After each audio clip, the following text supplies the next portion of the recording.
Hi, my name's Trina. I am a faculty with Move to End Violence, a former staff of Move to End Violence, a former cohort member of Move to End Violence, and I am the founder of Parenting for Liberation. And so I'm always in inquiry about what does it mean to be a parent and a caregiver in movement spaces. And so I had the unique honor of talking to some incredible moms who are at Move to End Violence convening.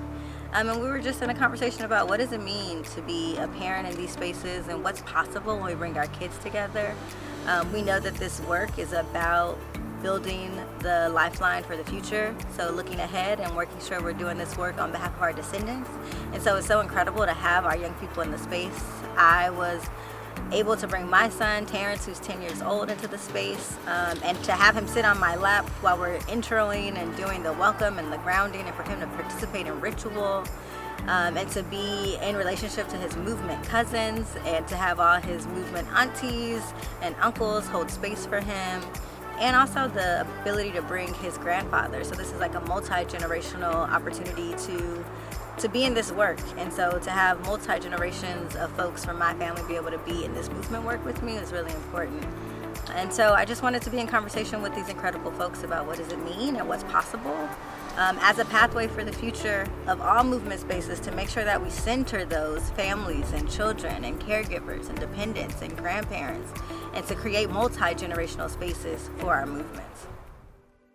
What I appreciated in this last iteration is that it's not just enough to provide support so you can bring your child in a care provider, but the ideal of actually providing them with programming. Yes. Yeah.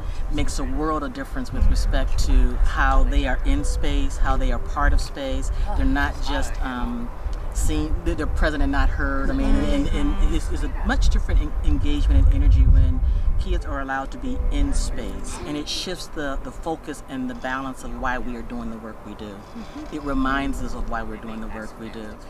But it's much different engagement when you have other kids whose parents are also movement makers, and whose parents are also advocates or activists, because there's a different energy in the room for those kids, and there's a different need of care for those children. That what their parents are doing in the world is not about the parents, but it's about what seeing space for them to move into, and creating a world that we dream for them that we may not be living in for ourselves. And so that's the important piece of thinking about how do we make space holistic. You know, you can't talk about women and girls and then invite women who are advocates and movement makers to show up in space and then not create space that feeds the children that they've produced. That's right. How do we create holistic space that allows families to show up whole That's and intact? Because it makes a world of difference to have safe space and sacred space where I know that she's cared for, she's loved, folks know her name. You know, and that the larger community is helping to raise and shape who she will be and how she will stand in her own humanity. I also see the impact on my daughter. You know, we always talking about the future. We're always talking about having a 7 generations out perspective. I mean, like, they're here now. And so, like, we can invest in them now. My daughter went home from Montgomery talking about Rosa Parks and Martin the King. Martin the King, mommy. And I was like, yes, ma'am. Okay. And I just think that's really special. And no one will ever be able to take that from her. You know, she has that now. And that's a seed that just gets to grow. And then she'll be in movement spaces going forward, you know. And MEV, by supporting our children, supports next generation movement leadership. Make visible care work in particular too, and the labor of caring, and that is a labor of love, and that in my case I bring somebody who I actually employ to do the care work, and that I'm giving her care, she's giving me care, she's giving my child care, and that we are in right relationship about that, and that we're respecting each other, and we make each other whole through her care work and through me honoring her care work.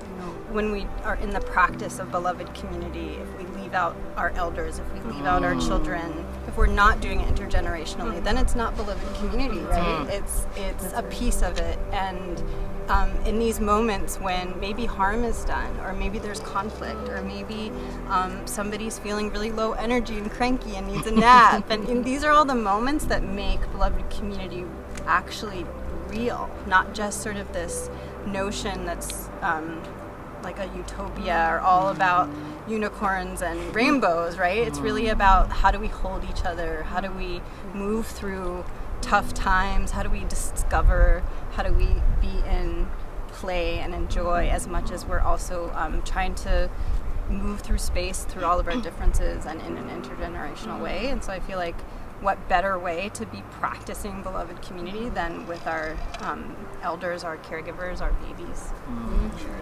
And the other piece that I want to lift up is that this sense of being an MEV community, we are a queer family. We're a lesbian-headed household, and he didn't come out of me biologically. He's my nephew and my son, and that has been okay in this space. As a matter of fact, it's been celebrated, it's been welcomed, and I think I want to lift up that it's not the narrow definition of family, right? It's family, it's chosen family, it's birth, and we had, I was fortunate to have a caregiver that MEV helped connect me to, that then she had her family. And that was like I felt multi-generational, right? A young woman with a baby, me, my son.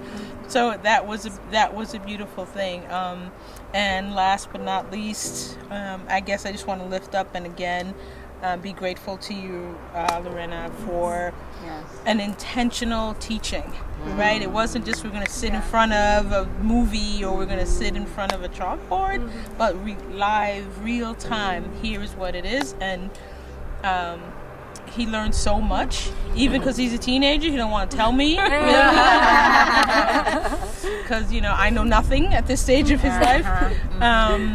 And the other thing is that people accepted him so much. He's different. He's different already from just having been here. So I'm eternally grateful for that. I'm thinking about when I first got to Move 10 Violence, and I was like, how am I the youngest person in this space? And I was in my late 20s. And in doing work where we're centering young women and girls and gender nonconforming folks, I was like, we need younger voices in the room.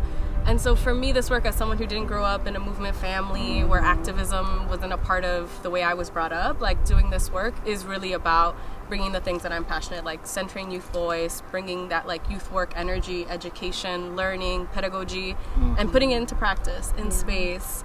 And bringing our little ones and our elders. So I'm like, we're reaching out to our elders, we're reaching out into the future, and we're bridging parents, caregivers, and loved ones so that people can feel whole.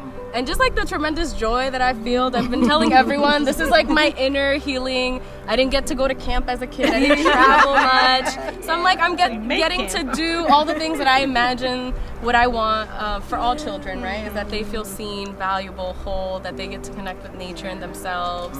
Bringing in the practices that we've been learning around breathing, circle, deep listening and appreciation. Like young people have the capacity to hold all of that. And I think Montgomery was, there was just such synergy around movement and healing and thinking about the transformation for these young people who now are grounded in place, in sacred place, even today going to the redwoods and thinking about indigenous burial grounds, and the young people talking about ancestors, and that not being a foreign thing, like that's the seeds that it's cultivating within them, and them reaching out to each other and caring for each other in such loving ways that has been incredibly healing, and connects me deeper also to all of the movement makers, to all of you all, because I get to see your brilliance in your children and I see how they challenge y'all and owning their space. Liberated kids. Yes, liberated kids gives me future for liberating myself as well, to see them give themselves that permission to say no to hugs, to ask for more materials, to ask for better blankets. So I love that, and I love being in this space. And to the programming piece, like being super intentional about this isn't like just providing a room with toys, like really thinking about the learning that can happen and what's possible when we center in that space and start planting those seeds. Like we talked about biomimicry, we talked about Pachamama, and so they're leaving with language and vocabulary and tools for how to interact with each other and their world. So it's been super powerful.